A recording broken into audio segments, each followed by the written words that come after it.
Bom dia a todos. Hoje a gente tem mais palestrante do que audiência. É um fato inusitado. Mas daqui a pouco o pessoal começa a chegar e a gente vai em frente. A gente está hoje aqui, deixa eu passar um recado.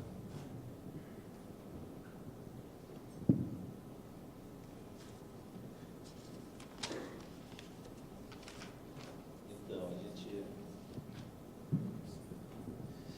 a gente tem a nossa sessão aqui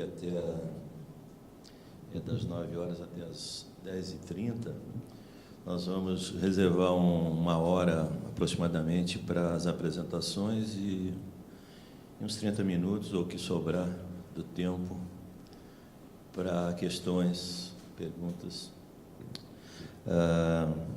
O nosso tema é LTE 5G IoT para verticais de negócios. Como vocês sabem, o governo brasileiro está em vias de aprovar, no âmbito do MCT, que já está praticamente fechado, uma proposta de decreto que vai regular ou aprovar o Plano Nacional de Internet das Coisas, né? E esse plano ele contempla algumas verticais como prioridades, como saúde, agronegócio, cidades inteligentes e indústria básica, né? Como prioridades. Além disso, obviamente, nessa sessão a gente deve tratar desses pontos, mas a gente tem a expectativa de agregar mais valor a essa discussão. Eu queria avisá-los que a cobertura do painel ela está disponível na agência Telebrasil, né? As redes estão transmitindo ao vivo no Facebook e pode ser acompanhado o painel Telebrasil também nos canais de telecom do Brasil, no Facebook, Twitter, YouTube e LinkedIn. Eu tive a liberdade de já colocar os painelistas aqui na mesa e agora eu vou fazer uma apresentação breve da Constituição. Temos aqui o Nilo Pasquale, é superintendente de Planejamento e Regulamentação da Anatel.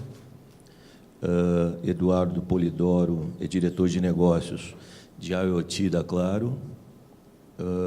Leonardo Finizola é diretor de desenvolvimento de negócios da Nokia. José Palazzi é diretor de vendas de IoT Latinoamérica da Qualcomm. E o Marcelo Heralt, eu não sei se é essa a pronúncia, diretor de canais da Cisco. Tá? É um prazer tê-los aqui e a gente agradece muito a participação. Eu vou, em primeiro lugar, chamar para uma apresentação, que é o José Palazzi, da Qualcomm. Por favor, José. Claro. Tem um passador aqui, se quiser. E o microfone? Eu creio que aquele microfone... Deixa eu testar. Pode ser. Pode ser. Testando, bom dia. Bom dia a todos e a todas. É um prazer, em nome da Qualcomm, falar um pouco para vocês sobre esse tema tão interessante e, ao mesmo tempo, tão promissor para o nosso futuro, para o sucesso da nossa operação aqui no Brasil, não nossa, mas também da indústria e de todo o consumo.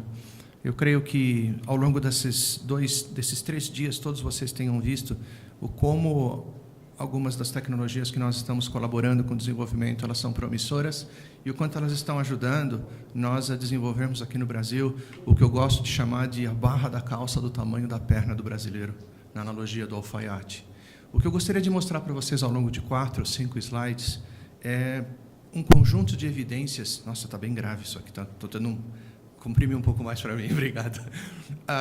É um conjunto de evidências de que nós temos aqui no Brasil capacidade intelectual para nós desenvolvermos e fabricarmos produtos de IoT. Eu tomei como referência Smart Cities por um único motivo, embora nós tenhamos aqui outras vertentes que poderíamos falar, porque a mim parece que as soluções que nós desenvolvermos para Smart Cities podem ser reutilizadas. E é de suma importância observarmos que nós precisamos de escala para que nós tenhamos competitividade. Precisamos de volume. E é nosso desejo e nosso compromisso com a indústria brasileira de que eles não somente desenvolvam soluções pensando nos seus clientes e nos produtos que os seus clientes solicitam, mas também pensando na possibilidade de reuso dessas tecnologias. A título de exemplo, antes de começar, eu quero que vocês guardem este exemplo para o resto da vida de vocês. Nós aqui no Brasil temos, por questões sociais, uma quantidade enorme de rastreadores de veículos. Eu não sei se todos vocês têm veículos segurados, mas eu acredito que vocês saibam o que é um rastreador de veículo. Não sei se está claro para vocês, mas a composição em blocos de um rastreador de veículos é muito similar à de um rastreador de pessoas, um rastreador de animais, um rastreador de valores. Então, hoje, quando nós fazemos um rastreador que é colocado num pallet, que transporta uma carga de uma localidade dentro do Brasil para outra, e graças à existência desse rastreador é possível ter um custo de seguro reduzido, nós estamos falando praticamente da mesma composição de blocos de um rastreador de veículos, que é praticamente a mesma composição de um rastreador de pessoas ou de um rastreador de animais. Em suma, a facilidade ou a possibilidade de reutilizar esses blocos de Lego para que nós façamos uma escala melhor de produção vai ser um forte habilitador de que a indústria nacional possa ter volume e, dessa forma, tenha competitividade. Deixa eu testar aqui o meu querido, amado... Eu acho que eu vou ter que pedir que você... Perdão, repete? Desculpa, me ajuda. Isso é dos antigos. Obrigado, agora vai. Joia. Então, o que eu vou falar para vocês nesses 4 slides que eu quero hoje compartilhar com vocês? Um pouquinho dos segmentos e verticais de que nós consideramos que exista oportunidade. Me permitam, por favor, citar o milagre, mas não o santo. Deixa eu explicar um pouco melhor isso. Eu vou mostrar para vocês hoje alguns produtos que já estão sendo desenvolvidos no Brasil, para os quais eu não tenho permissão dos clientes de citar o nome deles. Eu conto com a compreensão de vocês para isso. No entanto, o meu objetivo é inspirá-los, é fazer com que vocês vejam que na cadeia produtiva existe, sim, a possibilidade ou o interesse e o compromisso da indústria nacional de desenvolver produtos de IoT. Vou falar muito pouco do impacto econômico, porque já foi muito falado acerca do tema ao longo destes 3 dias. Quero falar muito pouco também do ecossistema, que compreende, inclusive, os meus colegas que estão aqui com vocês hoje. E, por último, eu vou mostrar a cereja no topo do bolo, que são essas oportunidades. Estamos todos na mesma página? Então, vamos lá. Agora sim.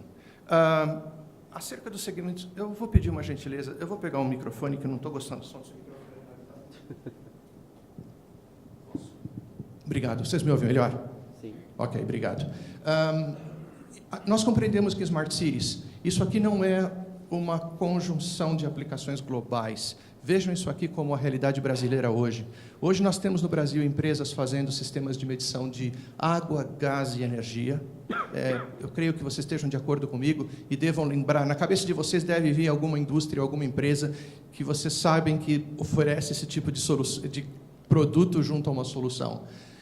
Nós temos no Brasil empresas que fazem automação industrial de uma qualidade incrível, desde o controlador lógico de processo até efetivamente a solução de indústria 4.0, onde nós temos as indústrias conectadas na nuvem. Nós temos diversas formas de sensoriamento. Eu, particularmente, gosto de lembrar do sensoriamento de enchentes que nós fazemos hoje em muitas cidades, onde sensores são colocados nas bocas de lobo de coleta de água, de esgotos, e se a água sobe acima de um determinado nível, esses sensores acusam e é possível fazer uma análise preditiva antes de uma falha efetivamente poder acontecer. Logística, o exemplo que eu citei agora há pouco de rastreamento de carga, eu acho que é um bom exemplo. O fato de nós conseguirmos fazer hoje dispositivos rastreadores do tamanho de uma moeda, que podem ser colocados dentro de uma embalagem, transportados e muitas vezes são disposable, ou seja, eles vão para o lixo depois, porque a função dele já foi atendida. Ambientes, ou seja, eu gosto de pensar que os mais diversos ambientes que necessitam de monitoração por imagem, monitoração de temperatura... Deixa eu citar um exemplo para vocês que nós fazemos já muito no Brasil. Quando você tem uma janela de um prédio e você tem dentro dele a possibilidade de um incêndio, a diferença entre acontecer o incêndio e o sol esquentar, aquecer aquele prédio, é que o aquecimento vou dar um exemplo em números, de 25 a 30 graus, se acontecer durante 1 ou 2 horas, para esse delta acontecer, é provavelmente o sol batendo na janela. Se isso acontecer em 5 minutos, é premonição de incêndio. Ficou claro para vocês? Eu vou chamar dessa derivada de temperatura no tempo. Então, isso aqui no Brasil, a gente tem vários produtos, vários projetos como esse. Segurança, eu creio que dispensa comentários. O exemplo que eu citei agora há pouco de rastreamento, eu acho que vai ser um bom evidenciador de que existe hoje no Brasil, sim, um mercado de segurança significativo. Transporte, observo também o que eu comentei com vocês das seguradoras que colocam em veículos hoje rastreadores, ou eu poderia citar o exemplo do uso de câmeras hoje que nós colocamos dentro de veículos, que fazem uma provisão computacional sem conexão alguma, ou seja, em modo offline, a análise se o motorista está acordado ou se ele está dormindo. Ou seja, pelo desenho da pálpebra do olho já é possível fazer isso. E agricultura e pecuária das mais diversas formas, tanto com sensoriamento do solo, quanto com como os drones que monitoram e fazem análise dinâmica, que fazem uma análise dinâmica do que está acontecendo no solo e o que está acontecendo com os pulgões na plantação e retornam já com o resultado dessa análise. É interessante observar que existe uma curva, essa curva bem gaussiana, como vocês podem observar aqui, que mostra que existe uma maturidade e, especificamente, quando eu olho os meus forecasts, as minhas previsões de vendas no segmento de IoT, eu admito em dizer para vocês que nós imaginamos que o cume dessa venda vai acontecer em 2024, 2025. E isso, por incrível que pareça, se repete no Brasil. Todos os forecasts das indústrias no Brasil que fazem produtos de tecnologia indicam que 2024 e 2025 vão ser anos onde nós vamos ter um volume imenso acontecendo também no Brasil. O que é um bom sinal? Significa que nós não estamos atrasados no desenvolvimento tecnológico. E, obviamente, é interessante, para o próximo slide, que vai ser meu último, eu descrever para vocês qual é o ecossistema que nós encontramos que representa uma oportunidade de relacionamento e de negócio. Eu costumo chamar de provedores e de consumidores esse contexto, onde os provedores são municipalidades, os integradores de sistemas, operadores de telefonia, fabricantes de equipamentos e supridores de componentes.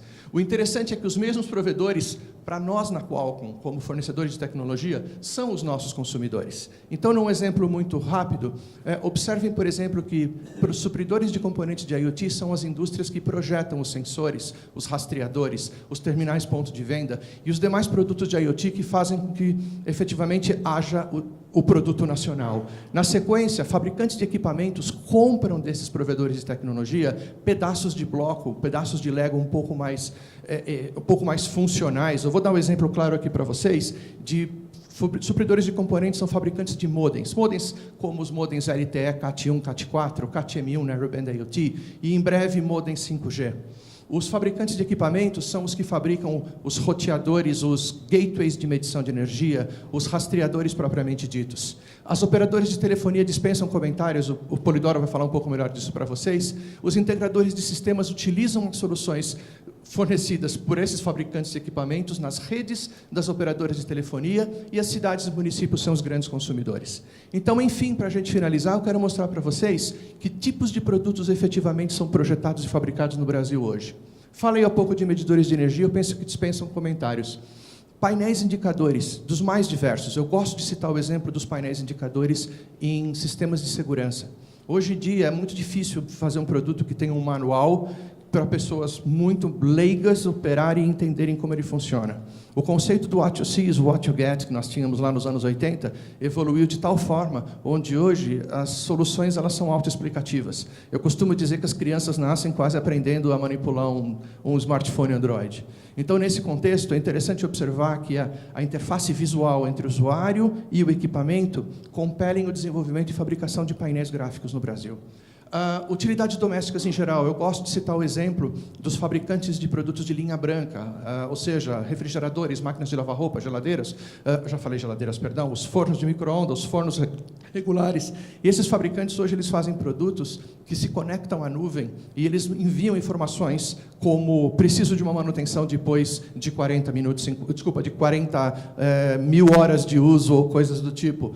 Iluminação. Eu penso que também dispensa comentários dizer que os sistemas de iluminação inteligentes que nós temos hoje sendo implantados com tecnologia LED requerem que os sistemas sejam conectados, tanto na forma de prover conectividade à população à volta, como também para avisar que existe uma falha. Câmeras de monitoração as mais diversas, que eu penso que dispensam comentários. Os rastreadores de veículo, já falei para vocês.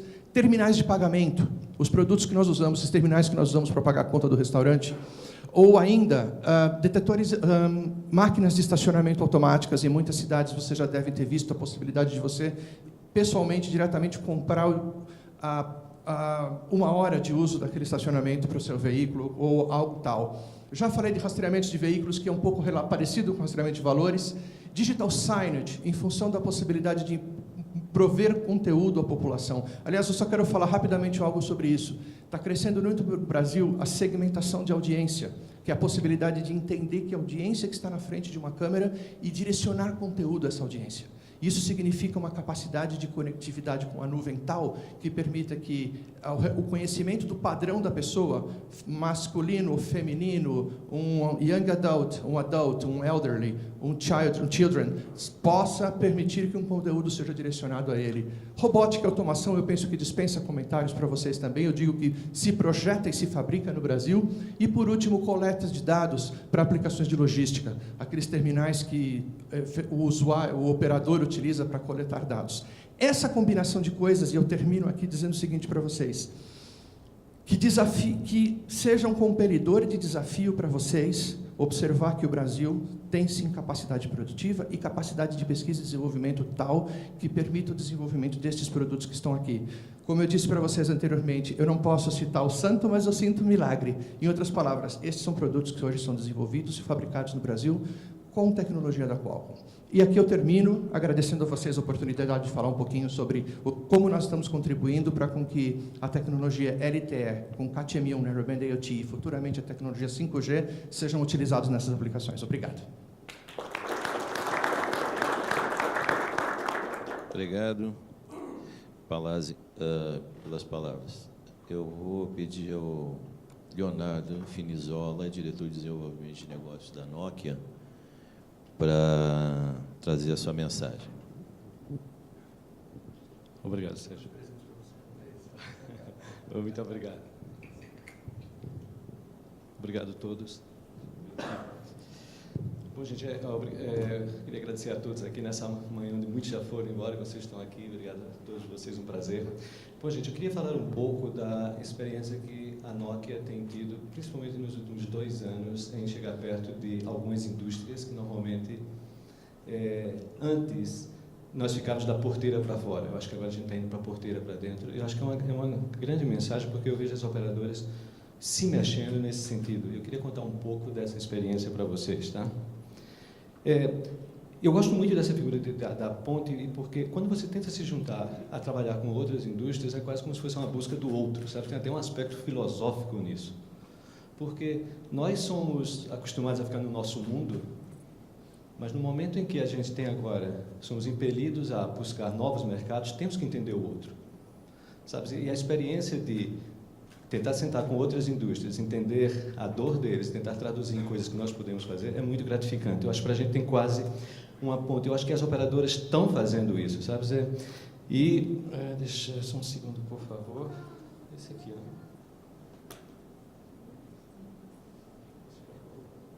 ó. Está aqui. Bom, primeiro, a primeira coisa que eu queria deixar com vocês é que a indústria 4.0, ela já começa no LTE, ela não precisa esperar por 5G, já começou, já está na rua. A indústria não vai esperar que chegue o 5G em 2021, 2022, em alguns lugares, para começar a se mover. As coisas já estão se movendo. E o momento de conquistar espaço é agora. Não adianta perder agora as utilities, não adianta perder as minas ou o agro agora para tentar recuperar depois, quando chegar o 5G. Já começou. Essa é a primeira mensagem que a gente vê. E, nesse sentido, eu vejo as operadoras se reposicionando em mercados antes parcialmente inexplorados. Elas não iam para o campo, ou seja, nós temos apenas 7% de cobertura rural. E se vamos a um estado como Mato Grosso, que é uma máquina de produzir soja no Brasil, soja, algodão e milho, isso não chega a 3%. Mas agora elas estão se mexendo. Eu acho que isso eu vejo muito interessante.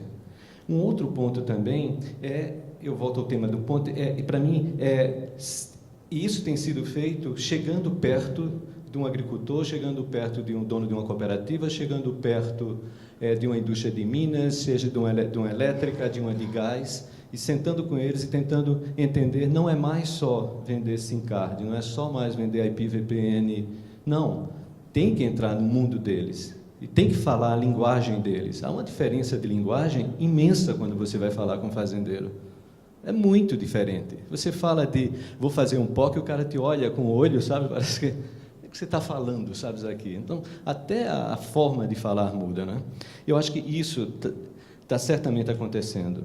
Uma outra coisa também, eu creio que o 5G transformará muito, não vai transformar muito, muito foi dito sobre latência, network slice, essas coisas, claro, tudo vai estar lá.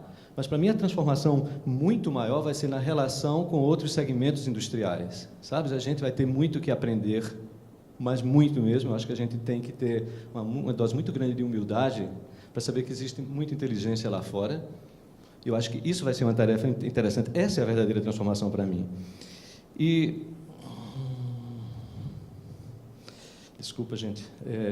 E o nosso êxito como indústria vai depender das alianças com os parceiros, tanto os parceiros internos, que já são parceiros, digamos, dessa indústria, mas com outros parceiros. Não há nada hoje que estamos fazendo em outras indústrias que não precisamos contar 3 ou 4 parceiros novos, de ecossistemas novos.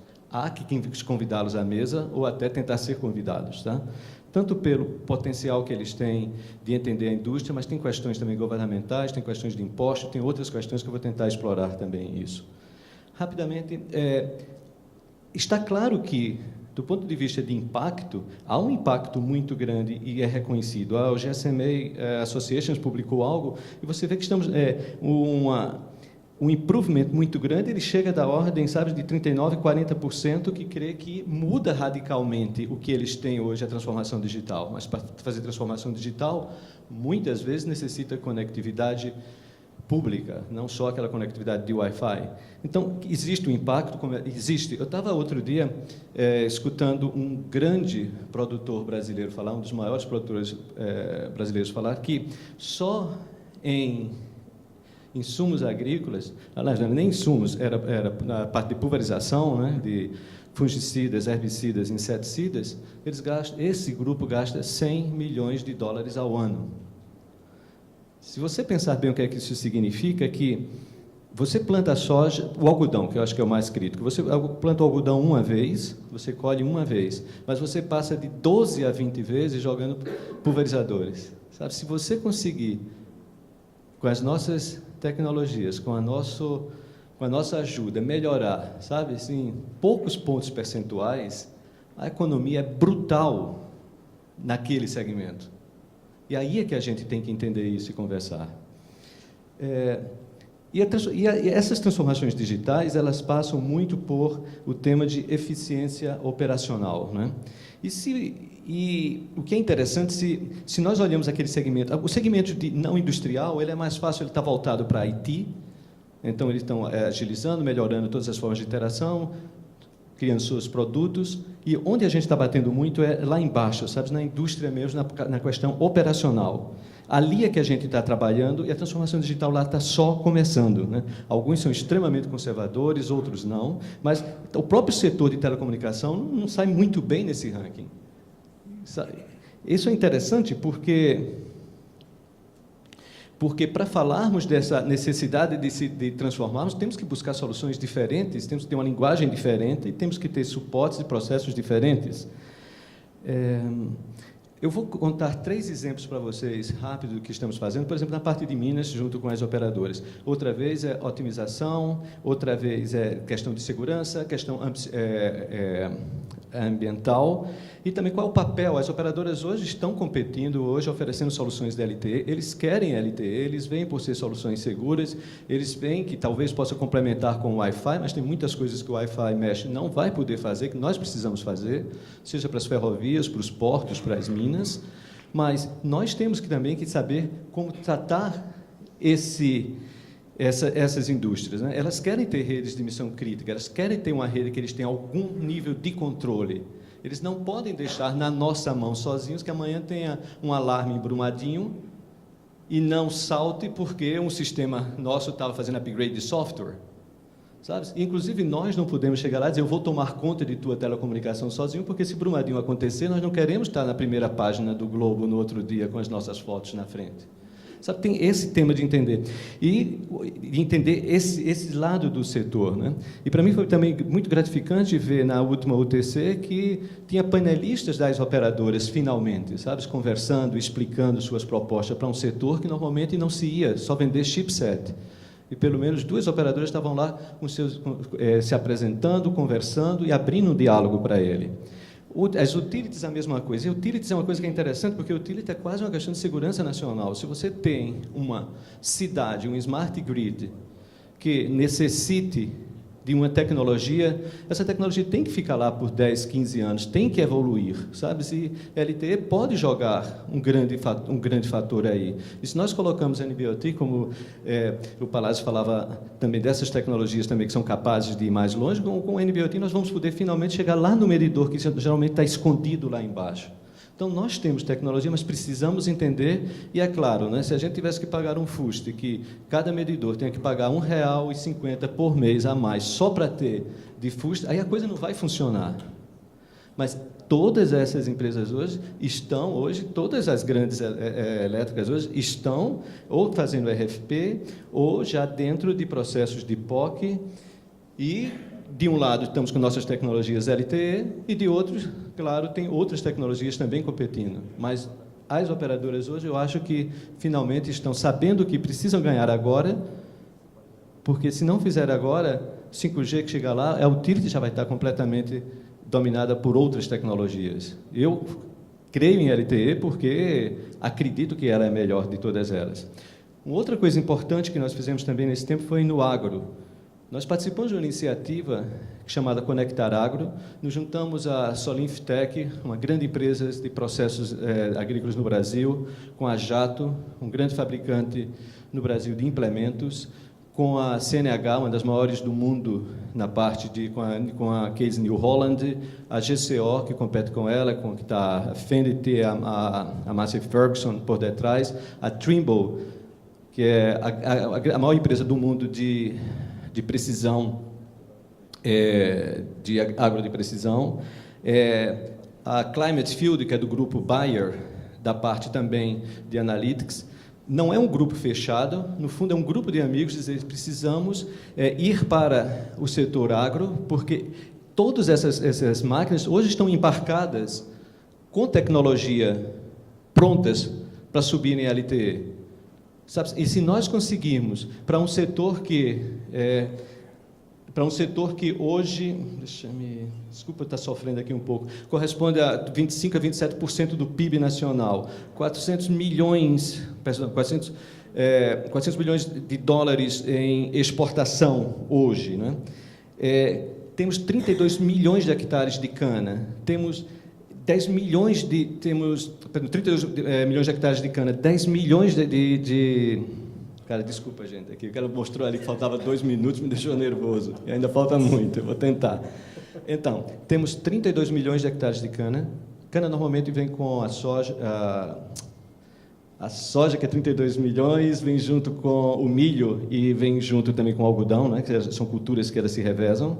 10 milhões em cana, vamos para 42, 9 milhões. O Brasil, ele tem hoje produz 600 milhões de toneladas de cana.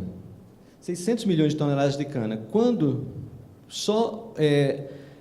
se nós temos algumas doenças que consomem 5% dessa produção, hoje, nacionalmente. Isso é 5 milhões de toneladas, isso são 30 milhões de toneladas, que é quase a produção da Austrália. Sabe, o algodão acabou no Nordeste por conta do bicudo. Se nós temos tecnologias com NB-IoT para fazer trigger, armadilhas para NB-IoT, nós podemos proteger um setor que hoje produz o melhor algodão do mundo no Brasil. Só que, para isso tudo, nós precisamos de tecnologias, e aí é que nós precisamos ter cobertura, e aí que nós precisamos ir ao campo, mas não só para cobrir coisas e pessoas. É um dever social. Eu achei muito legal com a SLC, que nós colocamos cobertura lá perto de Correntina. Eles têm 14 fazendas, quase 1 milhão de hectares programados, 600 milhões de hectares plantados. Dizer, cara, para a gente a cobertura é um fator de inclusão social. Há fazendas hoje que, se você se vai, as pessoas simplesmente, com suas famílias, fogem do campo e não tem forma de reter uma pessoa no campo se não tem conectividade. É um fator de integração. E temos que também evitar a fragmentação tecnológica. Não podemos deixar que o fazendeiro tenha que decidir entre, eu vou usar o Wi-Fi, eu vou usar 250, eu vou usar 230, eu vou usar 450, eu vou usar 700, a máquina chega, não tem a rede chega, não tem a máquina, o trator do Nordeste da cana, que colhe em fevereiro, quando chegar em julho, que aqui na colheita no Sul não funciona. Temos que evitar a fragmentação, é um dever nosso, sabe? E precisamos, sabe quanto? 2.000 a 2.500 sites cobre o Brasil. 1 bilhão, 1 bilhão e meio de reais, cobre o Brasil todo do agro. Se a gente falar que 1 bilhão de reais cobre o agro e 400 bilhões de reais são as exportações de grãos do Brasil, podemos sentar com esse pessoal, sentar junto com o governo, sentar junto com a Anatel, dizer, cara, vamos fazer coisas juntos, cara. Não podemos. Temos um dever com esse país. E lembrando que o agro, ele começa na fazenda, mas ele continua na estrada e termina no porto. E quando a gente fizer tudo isso e transformar um agro realmente numa indústria, a gente tem feito o nosso papel. Em benefício do tempo, eu vou parar aqui. Obrigado, gente.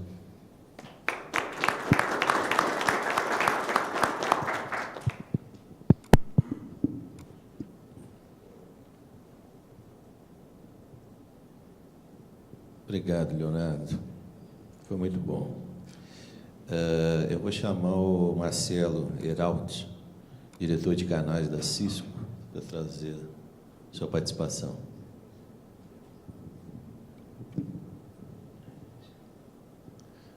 Obrigado. Bom dia a todos. Obrigado pela oportunidade de estar aqui rapidamente compartilhando um pouquinho aí alguns dados até para instigar mais o nosso debate. Ontem à noite pensei bem o que mostrar aqui, como começar aí com a visão da Cisco.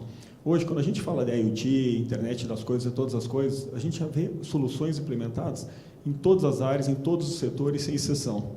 Então, hoje temos soluções a parte da agricultura, como foi comentado pelos colegas, energia, já temos casos Smart City, de iluminação pública e tudo mais. Então, eu vou tentar chegar um pouquinho mais aqui, até para animar o nosso debate no final, o que esperar para frente, o que está a por vir. E, principalmente, se a gente parar e fizer uma reflexão, olhando há 10 anos atrás, quando a gente estava aqui discutindo a chegada da 4ª geração do LTE, quem conseguiria imaginar, 10 anos depois, o que seria essa rede? Quais os serviços que a gente teria hoje disponíveis? Como que estaria a vida do usuário através dessa solução móvel? Quais as novas soluções que iriam surgir? E assim por diante. Então, eu vou aproveitar o rápido tempo aqui, não é uma apresentação, é compartilhar alguns dados, principalmente numa pesquisa que a Cisco realiza todos os anos, que é o Mobile Visual Network Index, que ele faz um frame, uma visão em 5 anos, como que vai ser essa evolução da rede. E ele vem fazendo a nível mundial, principalmente no Brasil, essa pesquisa passa no Brasil, em todos os anos. Bom, dando início aqui, a primeira... espero que eu também não passe vergonha aqui. Opa, funcionou. Primeiro, alguns dados do Brasil, comparando essa pesquisa, que a última versão foi lançada agora em fevereiro desse ano, que faz uma Spectrum de 2017 a 2022. Ou seja, primeiro, com relação ao usuário conectado na rede móvel, essa é uma rede já saturada.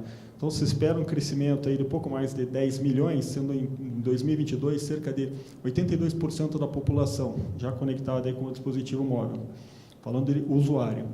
Segundo, das coisas conectadas através da rede móvel. Então, espera-se um crescimento de 30%, ou seja, chegando acima dos 320 milhões de dispositivos conectados no Brasil para a rede móvel. Com relação à velocidade, espera-se quase quadriplicar, ou seja, mais que triplicar a banda por conexão. E quando você tem mais banda, isso é a nossa experiência já com a própria chegada da LTE, novas oportunidades abrem, porque a experiência do usuário, tendo mais banda, usando novos serviços, vai aumentando a sua experiência, a sua dependência e, assim, esse crescimento exponencial. E por isso que eu sempre gosto de reforçar o último ponto, ali, a questão do vídeo. A gente sempre falava que o vídeo ia realmente ser o grande tomador de banda, ou seja, o que vai gerar o consumo de tráfego nas redes mundiais. E na rede móvel não vai ser diferente. A expectativa no Brasil é 81% de todo o tráfego através de rede móvel, mais uma vez, pesquisa para rede móvel, seja em cima de vídeo.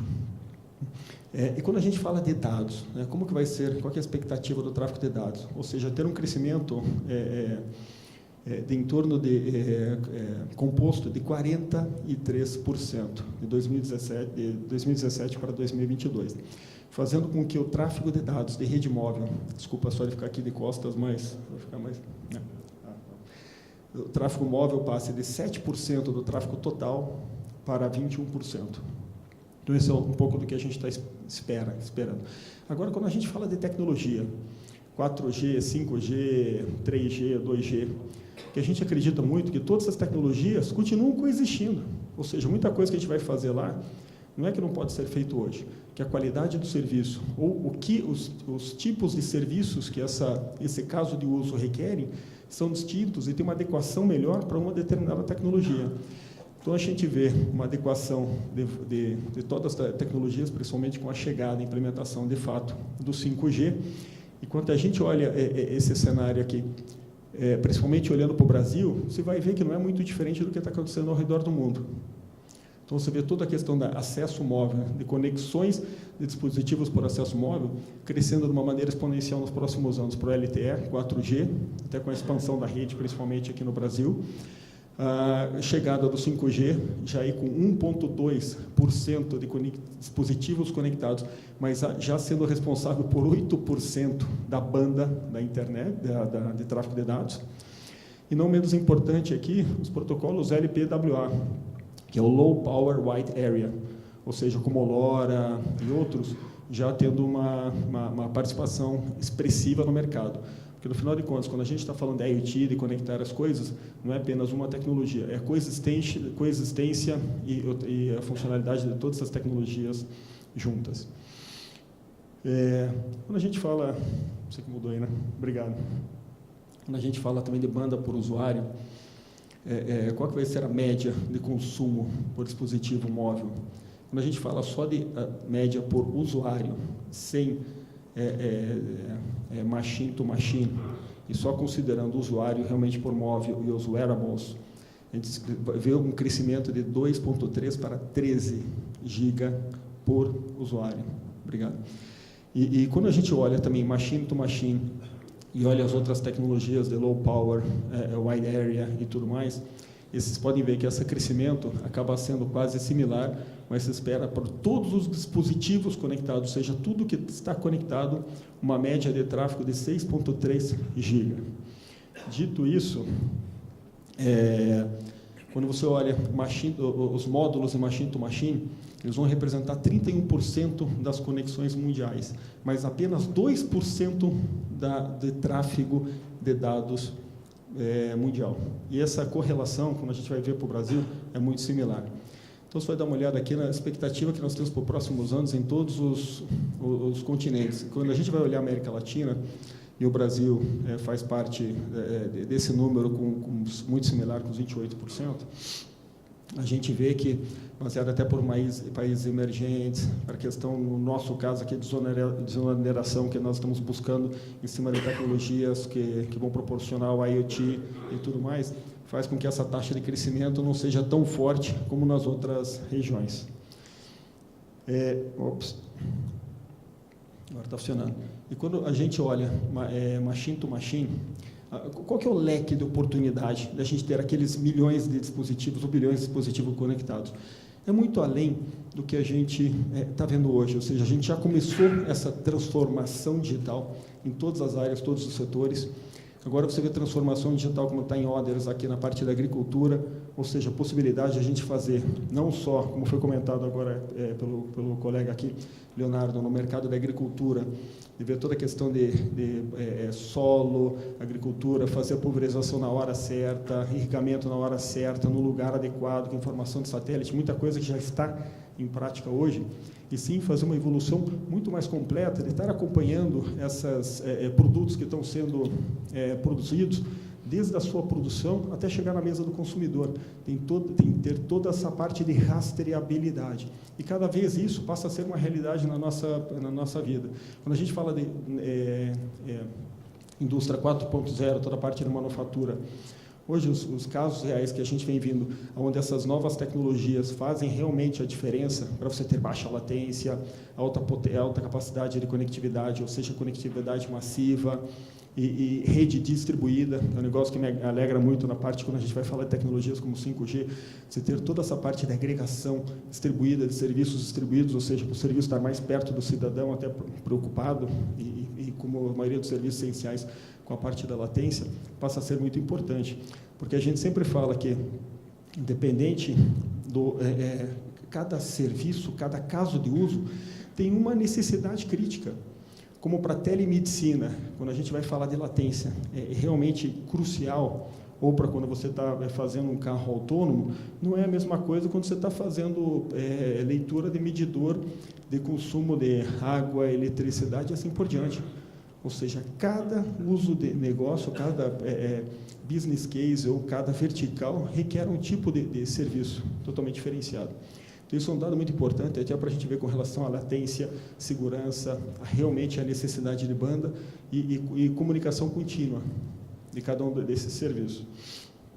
E quando a gente olha cada um desses serviços, a gente vê que o que nos espera para os próximos anos são crescimentos exponenciais com relação a bilhões das coisas conectadas, para realmente proporcionar esse mundo machine to machine. Se vocês forem dar uma olhada aqui, os principais deles que vão demandar mais, eu acho que isso é importante até para nós entendermos aonde estão as oportunidades, dá uma olhada na parte de Connected Home, Connected Work, Connected Healthcare, os três de baixo para cima, são os que vão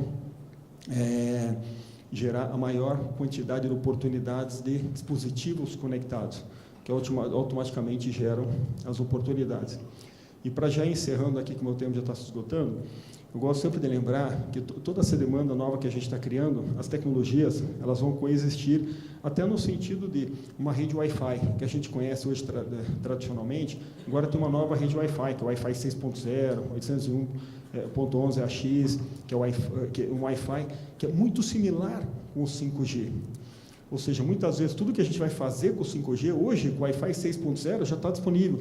Ter múltiplos canais de subida, ter a questão de latência baixa, ter a questão de conexão massiva de dispositivos, e assim por diante. Então, a gente vê que essas tecnologias vão coexistir de uma maneira cada vez mais transparente para o usuário final. No sentido de, no ambiente que ele vai estar com a conexão móvel ou no móvel fixo através de uma rede Wi-Fi, cada vez mais mantendo a sua mesma experiência de utilização. Então, essas tecnologias, como eu falei, elas vão oferecendo uma solução de continuidade. E o dado importante aqui é que, se forem olhar, no mundo, se espera 59% já de todo o tráfego de rede móvel ser feito o offset, o offload dele para a rede Wi-Fi. Enquanto no Brasil esse número é um pouco menor, 51%. E se vocês forem dar uma lida na pesquisa, ele comenta muito que até pela capacidade, pela proliferação de redes Wi-Fi no nosso território nacional. Por isso que esse número é muito maior, muitas vezes é puxado para cima quando se olha a nível global, por causa dos países, os países desenvolvidos. Tá? E, por último, não menos importante, esse aqui é o meu último slide, prometo que já estou finalizando, a oportunidade para o mundo móvel e das operadoras. Né? A oportunidade eu vejo como para todos nós. Primeiro, conectar as coisas. A gente fala de conexão é uma das oportunidades, o que já está sendo feito hoje, mas fazer cada vez mais com novas tecnologias, proporcionando essa conectividade extensiva e experiência única, né? Cada vez mais acesso ubíquo. Segundo, entrar em novos mercados. Eu vejo uma grande oportunidade aqui, não só para olhar a solução em si de conectividade, mas olhar a solução total. Quando você vai no mundo da agrícola, o que o produtor está buscando? O que é o principal problema dele? Como fazer com essa conexão se torne um produto e não simplesmente uma uma solução para upstream. O que a gente está buscando nesses dados conectados? O que é procurado hoje para a questão de mobilidade urbana, conectar os semáforos, ter iluminação pública, assim por diante. Ou seja, uma grande oportunidade para a gente estar olhando a solução como um todo. E, por último, não menos importante, me desculpem falar rápido aqui, que meu tempo já se esgotou, habilitar novos serviços. Vejam que tudo que a gente está falando aqui agora, essas novas soluções, elas possibilitam programabilidade, APIs, ou seja, para que vocês possam cada vez mais tropicalizar, ou para que nós possamos tropicalizar essas soluções, o que é requerido para cada uma das soluções, para cada uma das verticais. Você vai trabalhar no mercado da agrícola, como que é? Qual que é o tipo do aplicativo? Qual que é a informação que o produtor necessita ter? E assim por diante. Então, abrindo um novo leque de oportunidades para todos aqui. Quando você vai montar uma rede desse sentido, precisa realmente ter uma rede que tenha escalabilidade, disponibilidade e orquestração, para estar olhando o serviço fim a fim e proporcionando que cada serviço, cada uma das verticais, cada uma da indústria vai requerer para tirar o melhor proveito da rede e da conexão como um todo. Mais uma vez, obrigado pela oportunidade.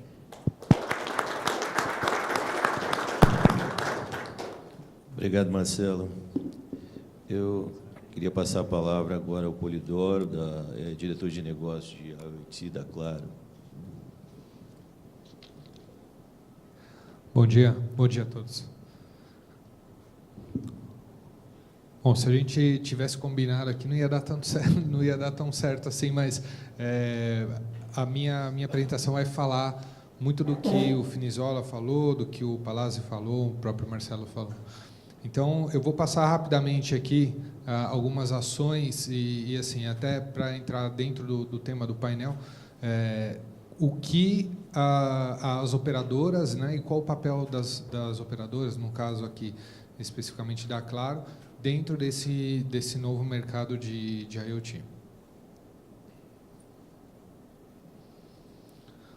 Bom, aqui eu trouxe algumas coisas, né, que sendo até jogando contra aqui um pouco, mas sendo bem sincero e pegando o feedback do que os clientes pensavam, né, e muitos pensamentos aqui ainda pairam na cabeça dos usuários. Aonde que muda? Onde que fica o sensor? Aí. Ok. Então, minha empresa é só mais um cliente para a operadora não tem SLA, trata todo mundo da mesma forma, a rede é boa, mas não tem backup de energia, quando eu fico sem energia, eu fico sem rede, eu não consigo ter um serviço gerenciado, coisas que eu tenho coletado aí ao longo do mercado, né, ao longo do tempo no mercado. E aqui um dos pontos é assim, dentro da Claro a gente trabalhou e continua trabalhando e esses feedbacks, em cima desses feedbacks para que isso tenha ficado no passado, né? Então, dando sequência, o que a gente já fez? Trabalhando conectividade avançada, plataforma de gestão com APIs e automação, ligado nesse tema que o pessoal falou aqui, como vai fazer a gestão de milhões de dispositivos? Eu preciso ter uma plataforma que permita automação e que não precise de pessoas ali fazendo o gerenciamento linha a linha, né? Então, APIs é super importante. Um SOC dedicado, segurança, né? A gente não pode deixar backdoor para a área de IoT. Normalmente você tem negócios ligados a esses dispositivos, você já não está conectando pessoas, você tem empresas dependendo dessa conectividade, então super importante ter um SOC. A gente está lançando duas novas redes low power, que é Narrowband IoT, CAT-M. O pessoal comentou aqui de algumas aplicações, de repente, monitoramento de carga de soja, por exemplo, entre a colheita e entre o ponto de colheita, né, na fazenda e o ponto de armazenamento no silo, por exemplo. A gente vê uma dor dos produtores. Existem, infelizmente, troca de carga de grãos de soja de mais baixa umidade, por exemplo, para grãos de soja menos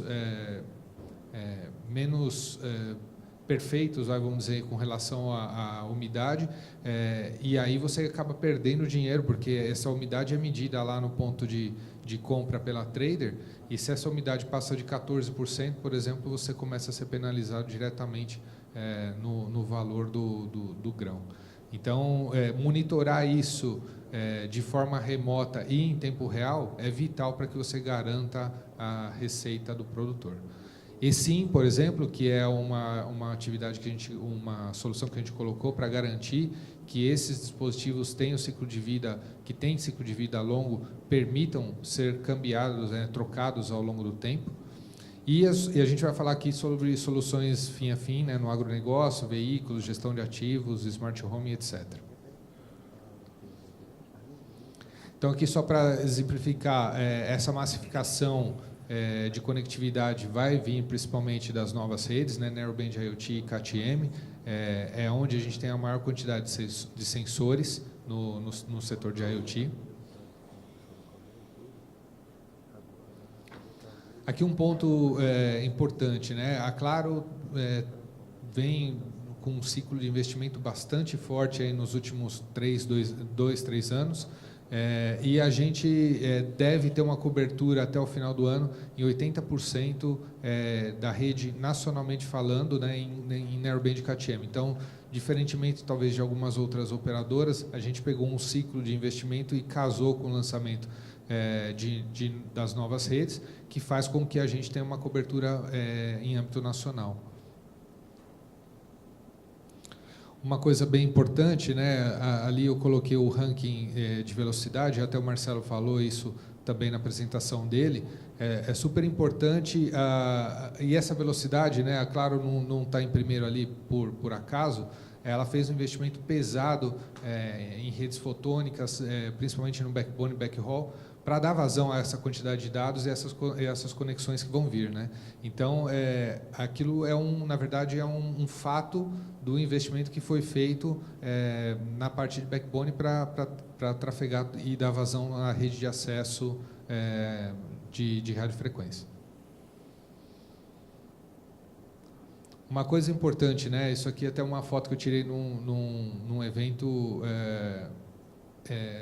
do setor de utilities, o pessoal falando que a gente mistura tráfego de medição de eletricidade, por exemplo, com vídeo do YouTube, ou que a gente mistura tráfego da medição de gás com as pessoas jogando no celular.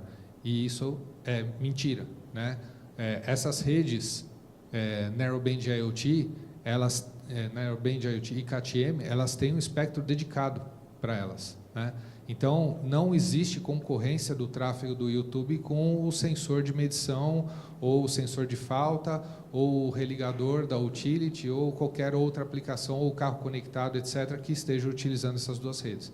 Por isso, a importância da utilização dessas duas redes massivamente para o IoT. Aqui exemplificando só a questão do eSIM, onde eu posso trocar de operadora, e manter nesses dispositivos que têm um ciclo de vida no mercado bastante extenso, eu não fico locado, travado ali em uma operadora. Então, esses dispositivos terem a possibilidade de trabalhar com eSIM é super importante. E aqui tem um gráfico do GSMA e mostra a quantidade de dispositivos de IoT que vem acontecendo em tempo real ali, Então, a massificação realmente está acontecendo, a quantidade de dispositivos de IoT cresce muito mais, obviamente, do que a quantidade de smartphones.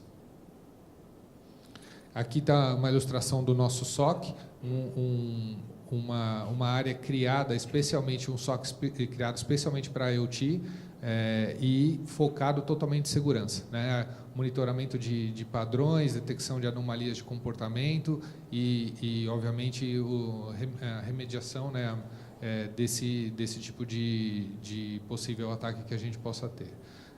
Outro investimento que a gente está fazendo forte, simplesmente também para tratar aqueles temas e aqueles feedbacks negativos que a gente tinha, trocar toda a parte de baterias, de chumbo ácido, que a gente usa hoje como backup das estações rádio base, na linha de uma atualização para íon lítio. Qual que é a vantagem aqui? Basicamente, uma vida útil muito maior, uma capacidade de armazenamento de energia muito maior também. E o mais importante aqui também é que essa bateria não serve para os vândalos, né, ou para os ladrões de bateria chumbo ácido. Então, aqui, essas baterias são 48 volts, não servem em caminhão, não servem em ônibus, então acabam reduzindo muito o índice de vandalismo que a gente tem também nos sites. E só para finalizar aqui com alguns slides das soluções end-to-end, que é onde a gente está falando realmente das verticais de negócio. A ideia aqui não é somente levar conectividade, mas conectividade associada à demanda de cada um dos verticais. Então, no caso das utilities, por exemplo, aqui eu citei o caso onde a gente faz um combo de uma solução de medidor eletrônico, conectividade por 10 anos, toda a atualização do parque de baterias, mais o serviço de segurança, tudo isso no formato CAPEX, que é o que o setor necessita, né? Então, de novo, novamente, ouvindo o setor, ouvindo as demandas do setor e atendendo de forma a que encaixe num plano de negócio de cada uma das verticais. No caso de água, né, assim, aqui eu coloquei um gráfico da quantidade de perda de água tratada no Brasil. Você pega ali o estado do Amapá com 70% de perda, né? Então, assim, a gente tem muito o que melhorar. O IoT pode trazer muita solução aqui para o setor, e o Brasil ali tá num dos países com num dos índices maiores de perda de água tratada no mundo, né? E isso realmente, a água é um bem hoje que é muito escasso, a gente sabe, né? E muitos estados sofrem, né? Aqui mesmo no Distrito Federal teve um apagão de água recentemente. São Paulo teve, vários estados já passaram por essas crises hídricas, né? Indo para a linha de saúde, a gente sabe que o tratamento de doenças crônicas é um item que é uma dor bastante forte no segmento de saúde, né? Hoje a população, até por automedicação e falta de controle, falta de monitoramento, interrompe tratamentos de longa duração, como tuberculose, por exemplo, que dura 6 meses, etc. E uma interrupção de um tratamento desse, com certeza causa internação, causa uma reincidência e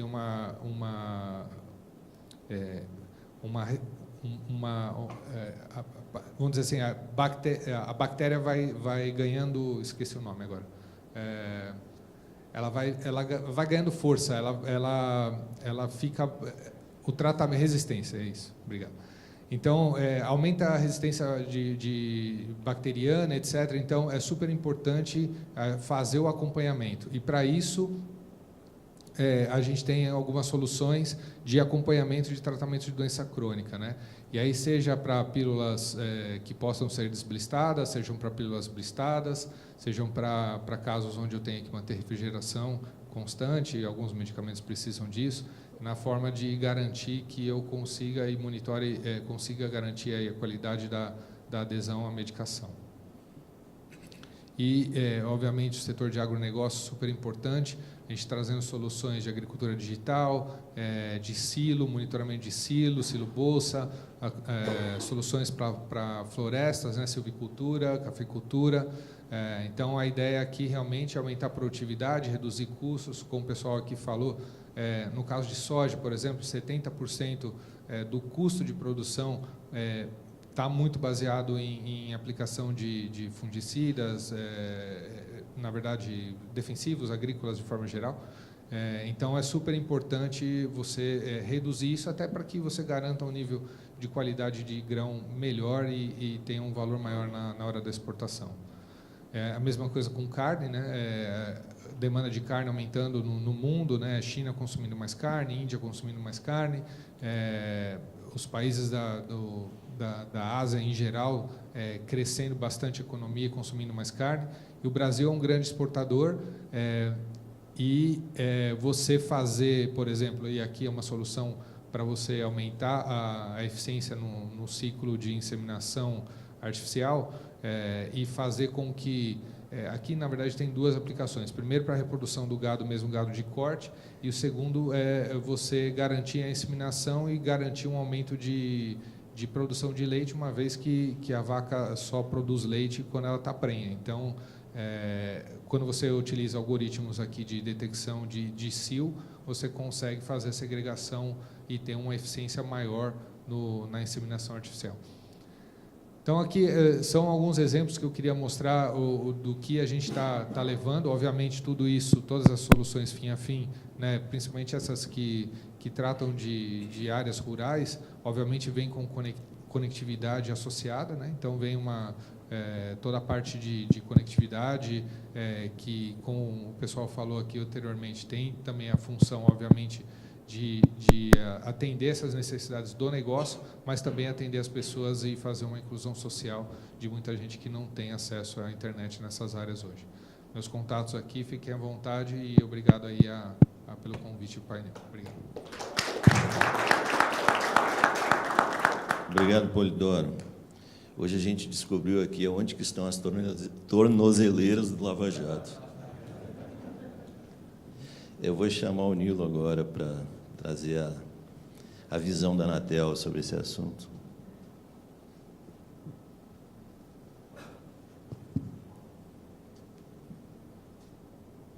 Alô, bom dia.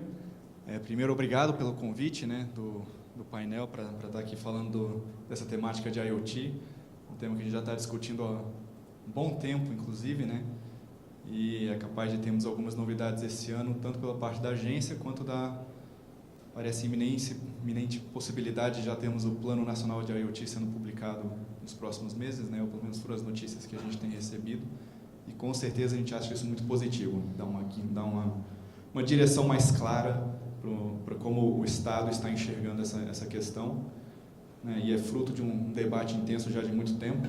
Vou tentar mostrar aqui um pouco o que a Anatel está fazendo sobre essas questões, né, o que nos cabe, o que está fora da nossa gestão, o que entendemos a respeito, né, pelo menos ajudar no debate com relação a essas coisas.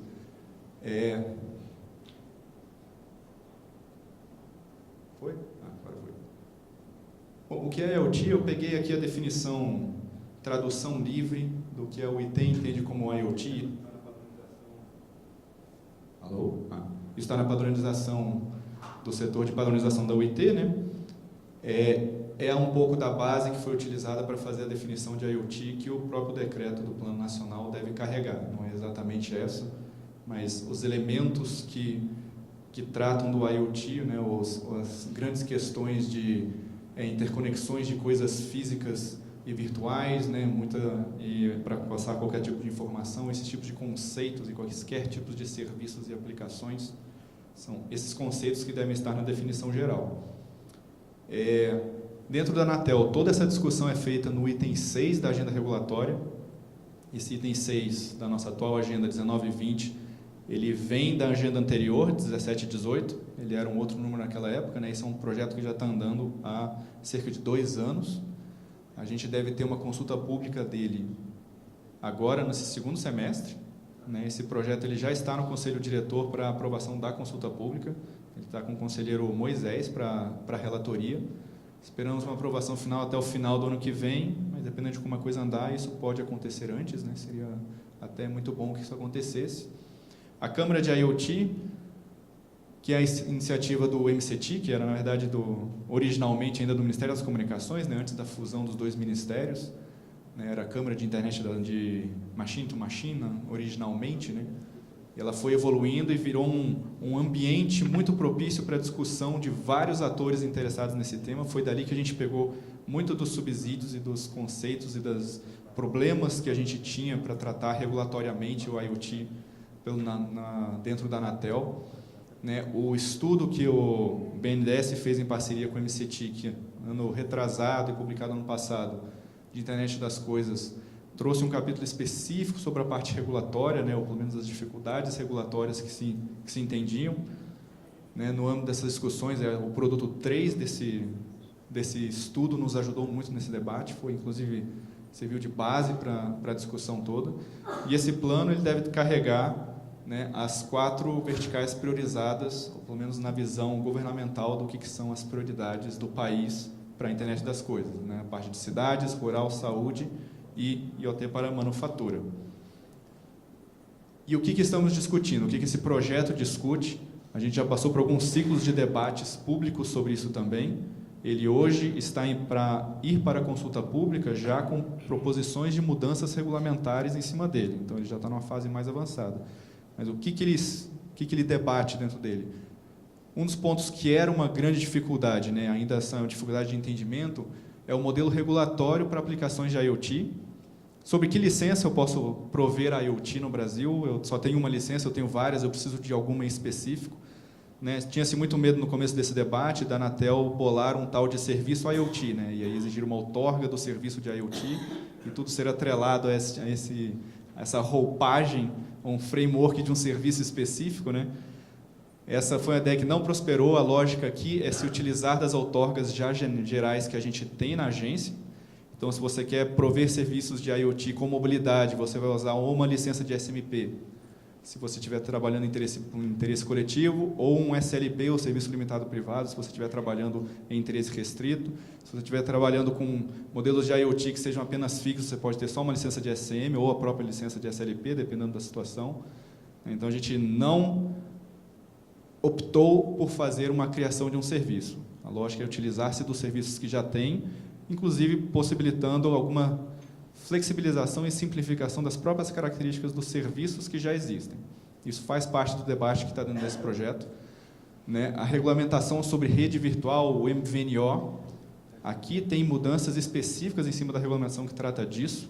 Né? Era ponto de debate ao longo dos anos também. A regulamentação de MVNO, ela tem algumas amarras que dificultam outros agentes não tradicionais de telecom poderem entrar nesse mercado também.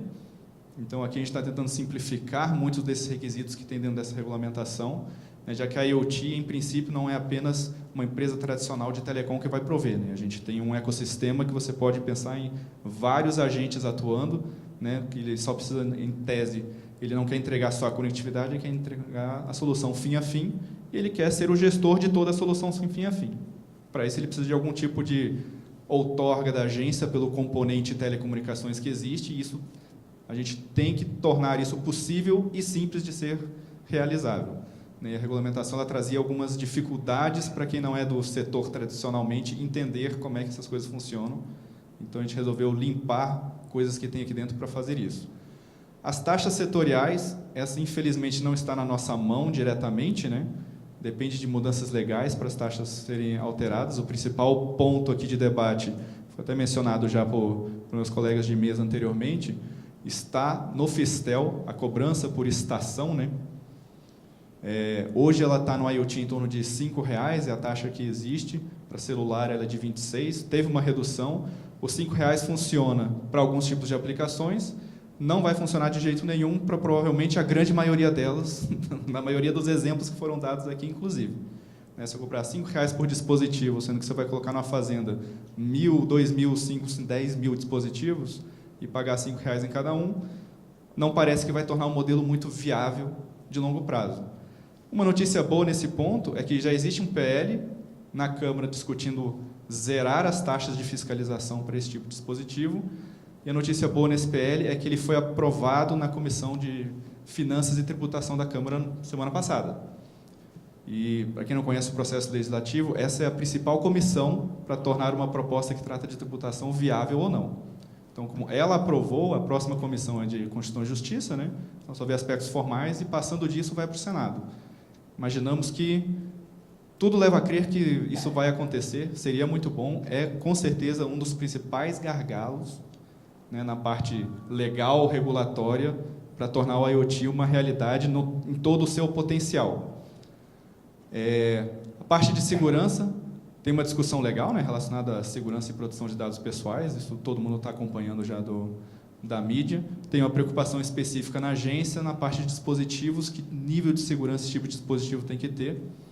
Aqui já é um tema mais complexo de atuar, mas faz parte dos debates dentro do projeto também. Questões de numeração, era um item recorrente, né? Eu vou ter que usar a numeração E164, nossos números de telefone tradicionais, né? Se eu estou embaixo de uma outorga de SMP, eu vou ter sempre que usar um número E164, vai acabar, né? A gente está em 9 dígitos hoje, tivemos que fazer todo aquele processo de implantação de um 9º dígito no celular para poder acomodar mais dispositivo.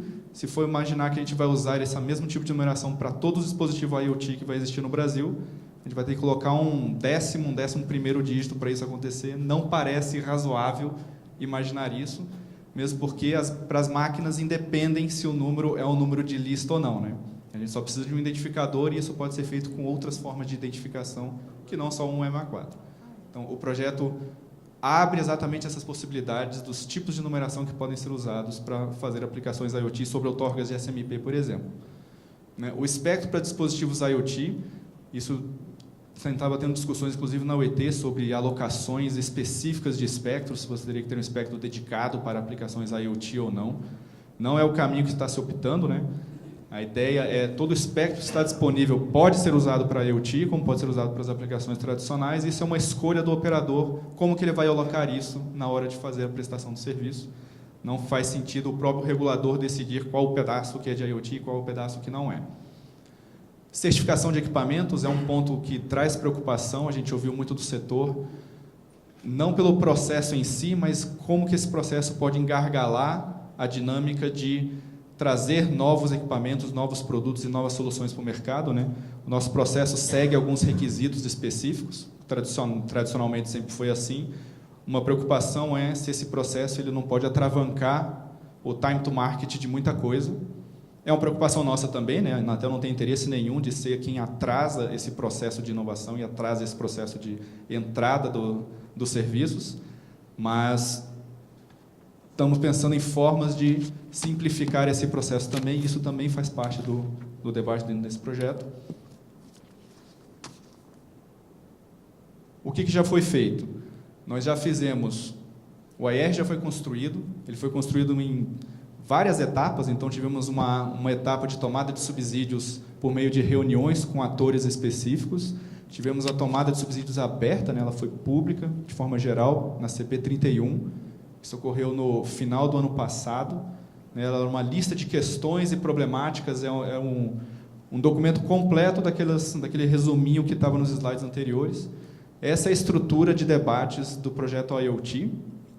Tá? Aqui vocês podem consultar tudo que já existe público sobre esse projeto, né? A proposta final de o que está sendo alterado na regulamentação, isso ainda não é público, mas está em relatoria já no Conselho Diretor para ir para a consulta pública. Na atuação internacional, essa é uma vertente importante, né? A Anatel tem toda aquela atuação em si, na UET sobre os seus grupos de padronização, né? Muito fruto da Câmara de IoT que o Ministério conduz.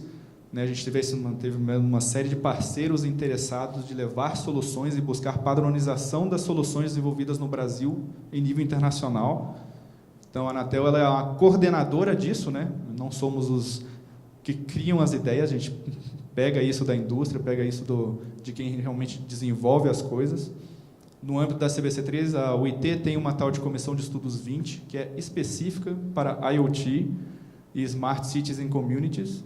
Uma série de discussões acontecendo ali dentro. A gente começou a participar dessa comissão há cerca de 1 ano e meio, por conta de demandas de fora da agência, que queriam levar os seus produtos, as suas aplicações, os seus conceitos de solução, principalmente no agro, para um organismo internacional.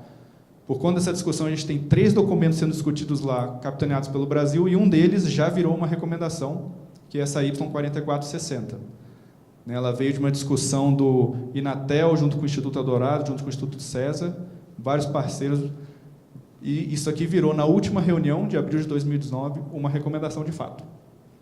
E aqui já é a arquitetura de referência, né, para dispositivos em aplicações IoT, já como capitaneado pelo Brasil, com muitos dos conceitos que esses institutos estão desenvolvendo aqui no país. Temos outras 2 ainda em discussão, e esperamos, né, que tenha bastante interesse nisso e que a gente consiga capturar ainda mais discussões em cima disso de forma internacional. No setor de rádio, tem itens na agenda agora para a WRC19, né, que acontece agora no final do ano, que são exatamente os estudos para aplicações IoT. Aqui está o apontamento, a gente tem uma área específica na Anatel que capitaneia boa parte da discussão de espectro em nível internacional também.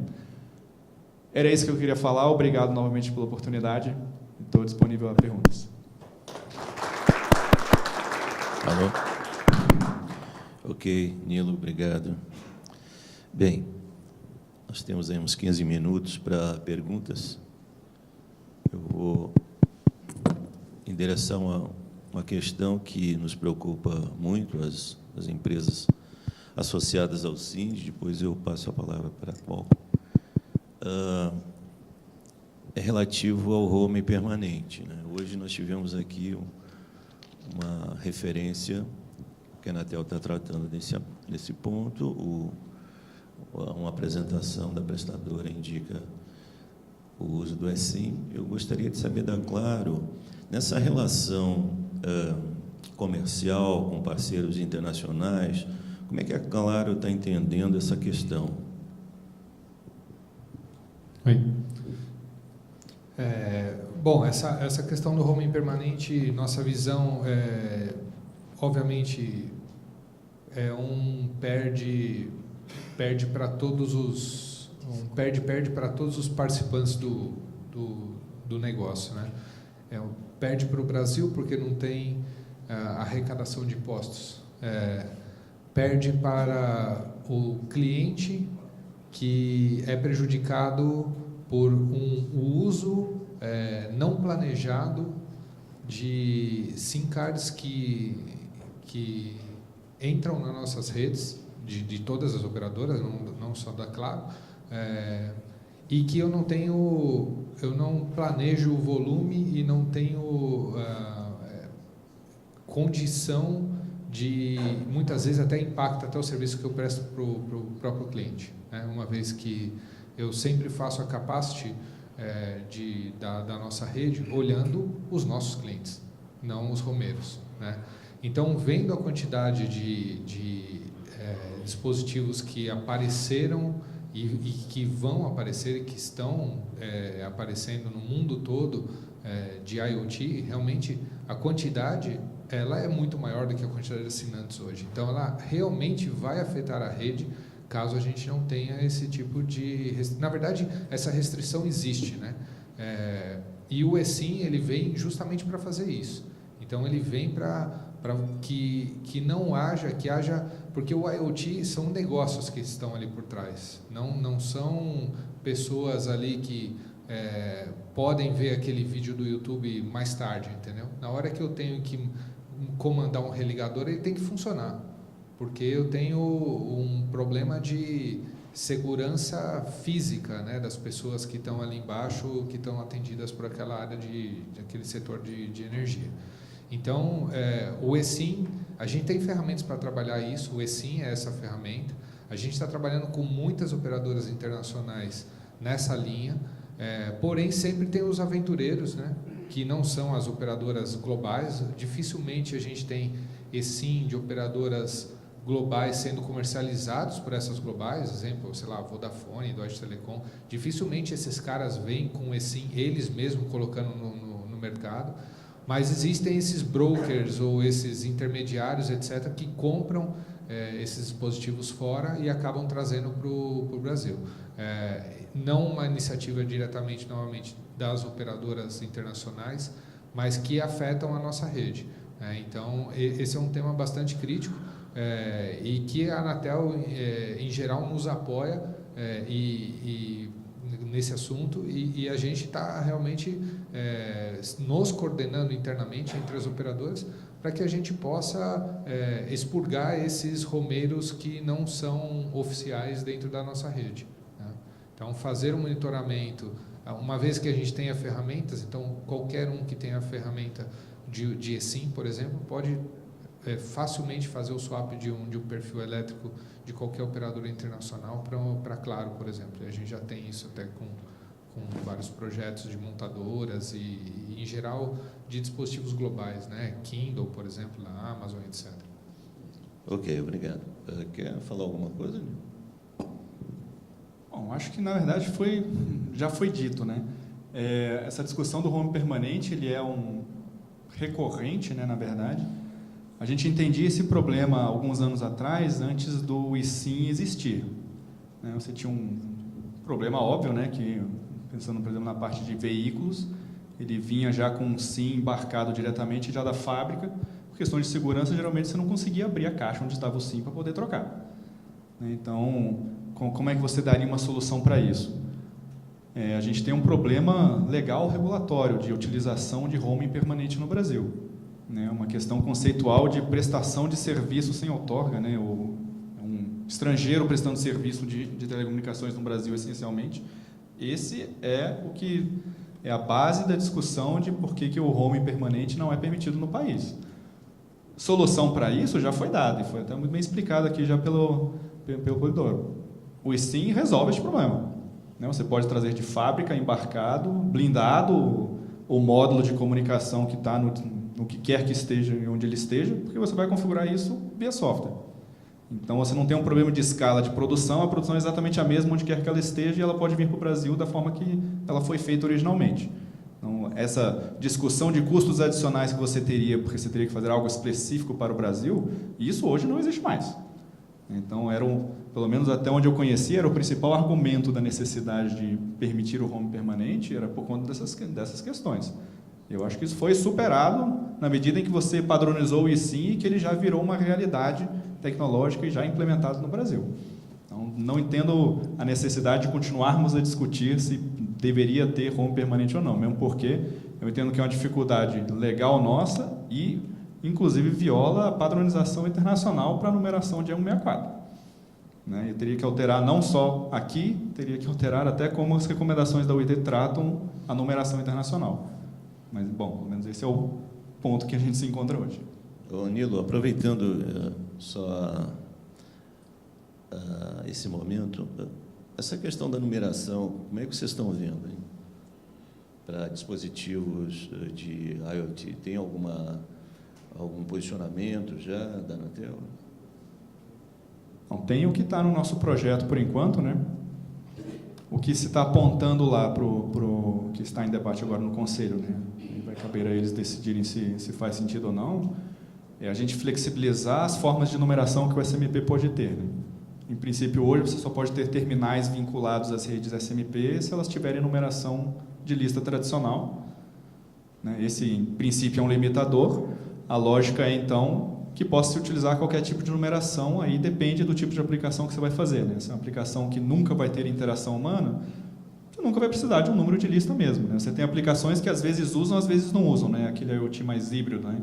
Às vezes ele está cheio de sensoriamento, está fazendo um monte de coisa sozinho, mas ele tem momentos em que a própria pessoa pode agir e atuar. É o caso de botões de pânico em carro, por exemplo, coisas desse tipo. Para esse tipo de aplicação, talvez você precise de um número de lista tradicional para manter aquele dispositivo num outro patamar de conectividade. Então, a ideia é que você possa fazer todas essas coisas, não seja mais restrito a um tipo de numeração específica. Ok. Chico, aqui, por favor. Você pode levantar.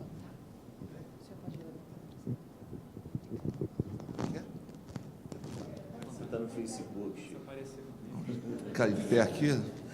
Bom, infelizmente a gente teve um problema aqui do som, melhorou só quando o Nilo foi falar, né? Até a apresentação de todos vocês ficou um pouquinho prejudicada, que a gente não conseguiu entender muito bem algumas coisas. Mas eu queria perguntar para o Nilo aqui, aproveitar que ele está aqui e comentou a questão das licenças, né? Licenças que vão ser necessárias para prestar o serviço. Então, você disse que, se for um serviço móvel, você vai prestar o IoT dentro de um SMP. Se for um serviço limitado privado, você pega uma licença de SLP e presta o serviço. Isso é aquela discussão que havia, que poderia ser considerado o IoT um serviço de valor adicionado. E com isso traria uma grande vantagem, porque ficaria isento de ICMS, né? Então, havia essa possibilidade de que o IoT fosse considerado um serviço de valor adicionado e traria esse benefício. Isso eu queria um comentário seu para saber como é que está esse entendimento. O plano não saiu ainda, talvez isso deva estar mais bem esclarecido no plano, né? Mas talvez você possa antecipar alguma coisa para a gente nisso aí. E a outra coisa é em relação a uma discussão que está havendo no nível internacional, e eu participei de 2 sessões aqui, comentei esse assunto, que foi drivado pela Alemanha, mas vários países estão fazendo, é de você ter espectro específico, não para outros operadores, mas no caso particularmente da vertical de indústria, né, que é uma das prioridades do Brasil, dentro das 4, né, uma é a indústria. Então, aquela ideia de uma fábrica, né, ter uma licença de espectro para ela, o espectro seria dela, às vezes até operado ou mantido, desenvolvido, aplicado pela própria operadora, mas num espectro dela, que ela tem esse controle desse espectro, que ela tem o controle dos dados, numa forma um pouco diferente. Isso está sendo já feito, né? Tem vários projetos aí com a Osram, na Alemanha, com a Audi, o Japão está começando também a reservar parte desse espectro. Eu sempre fui contrário a segmentar o espectro, também compartilho dessa opinião de que todo o espectro deve estar disponível para IoT, não precisaria. Mas existe essa discussão no nível internacional. Eu queria saber se a Anatel está pensando em alguma coisa desse tipo, por exemplo, ter licenças locais em vez de regional. Você tem uma licença nacional, cobre o país inteiro, você tem uma licença regional, que você divide o país por áreas, e você tem uma licença local que você dá para o cara da fábrica, aquele cara que é dono da fábrica, que quer tornar a sua fábrica mais automatizada, né, ter uma licença específica para usar dentro do espaço dele, dentro da fábrica dele, uma licença local. Se isso seria alguma coisa que a Anatel está pensando. Bom, deixa eu ir de trás para frente, então. Nessa parte de licença de espectro, eu não vou me aventurar muito ainda, porque a gente tem uma área específica que cuida disso e eles estão muito mais aptos a discutir essa questão do que eu, em princípio, né? A parte de alocar espectro específico, eu não acho muito interessante, né? Porque a Alemanha está capitaneando isso pelo lado da manufatura avançada, né? Pela indústria, porque é a vertical que eles escolheram como sendo a principal para eles. Mas, na hora que você parte para uma lógica de dividir espectro, então, por que não a saúde deveria ter também um pedaço específico, a educação também deveria ter, e o agro também deveria ter? Né? Por que saúde é menos importante que a indústria? Você vai cair numa discussão. Eu estou falando de discussões regulatórias que, com certeza, aconteceriam na hora de você querer dividir o espectro em pedaços. A gente já parte disso hoje pelas próprias utilities, que querem espectro específico para elas, né? E apontam em vários pedaços do espectro onde seria interessante. Eu acho complicado cair num debate desse. É muito mais fácil, todo o espectro está disponível. Eu estou entendendo essa parte de licença que você está falando, muito mais como o espectro está todo alocado para possibilidades de IoT, a diferença está em dar um pedaço dele para alguém em um determinado lugar. É como se fosse uma exclusividade do uso daquele espectro em um lugar para aquele pedacinho. Né? Não que ele não está destinado exclusivamente àquilo, mas você autorizou aquela coisa, aquele especificamente. Já é uma coisa um pouco diferente. Já é mais possível, até faz sentido, dependendo da aplicação. É possível fazer muito sentido isso. Eu não sei em que ponto que está a discussão. Aí é muito mais a opinião pessoal, então, de dizer se isso faz sentido ou não, mas eu teria que ainda discutir internamente a evolução disso. Essa parte de licença para espectro segmentado, a gente não fez esse debate no projeto de IoT. Isso começou mais recentemente, né? Então ele não entrou nas discussões quando a gente estava fazendo essa discussão. Primeiro ponto que você falou, eu esqueci. Ah, sim, da parte de outorgas, né? Aí entra uma questão conceitual, né? O IoT ele não é um serviço de telecom, né? O pessoal fala assim, vamos tratar a IoT como SVA. Beleza. Né? Todas as aplicações e tudo que ele faz, né, e toda a inteligência que está por aí, de fato, ele é um SVA, eu não tenho dúvida com relação a isso. Mas tem um módulo lá dentro que se comunica. Né? Todo o resto, né, faz um monte de coisa que, com certeza, é conteúdo. Né? Vamos cair naquela categoria telecom conteúdo? Tudo isso é conteúdo, está na parte de cima. Mas ele conecta. Para ele conectar, ele tem uma rede de telecomunicações embaixo. Sim, é inevitável, né? Conceitualmente, pela lei, é isso que você tem, né? Para ter qualquer SVA, você tem uma telecom embaixo dele. Né? Não existe um SVA solto no mundo. Então, você sempre vai ter essa camada de telecom. A diferença está em dizer, a maior parte da receita não está nesse pedaço do telecom, né? Provavelmente, todo modelo IoT ele é muito mais, 90 e tantos % da receita que envolve isso está na aplicação. Parte de conectividade é quase a commodity disso daí, né? Ela existe por uma essencialidade para a coisa funcionar, mas não é onde está o interesse, né? O cliente está procurando todo o resto, e não a conectividade. Isso é só algo que vem junto. Por isso que eu não consigo falar assim que IoT é um SVA, ou IoT é telecom. Isso parece uma discussão muito... Ela erra nos conceitos. Né? Por isso que tem toda essa discussão, inclusive, do PL, zerar taxas de fiscalização, esse tipo de coisa. Vamos pegar, por exemplo, o SMP, outorga de SMP de interesse coletivo.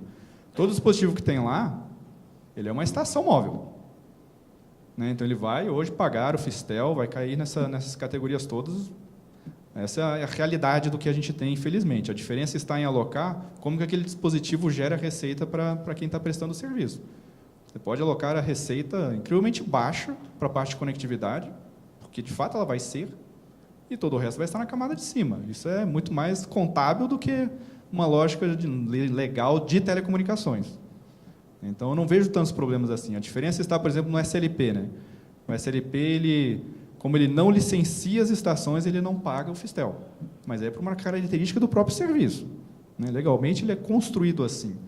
Então, para o SMP já é muito mais diferente. Bom, não tem como, né, você isentar, porque a própria lei diz o que são as estações que estão vinculadas nele. É por isso que é mais complicado cair nessas discussões. Né?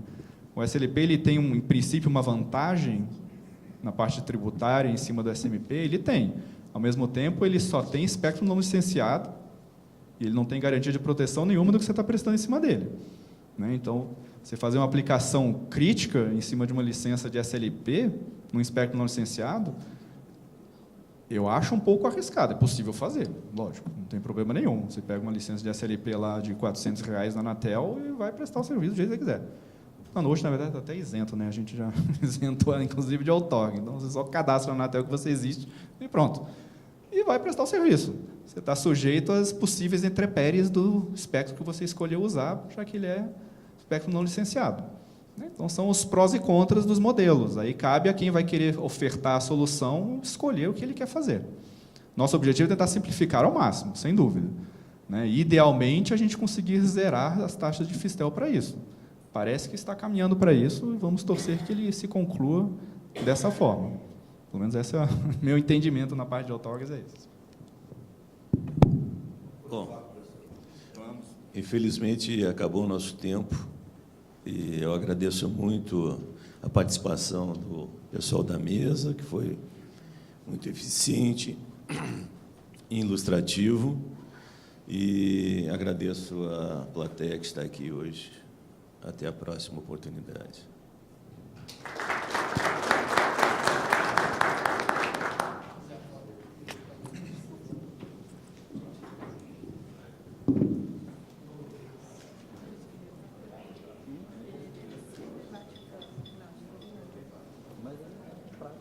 Não, tinha que ele estava aqui.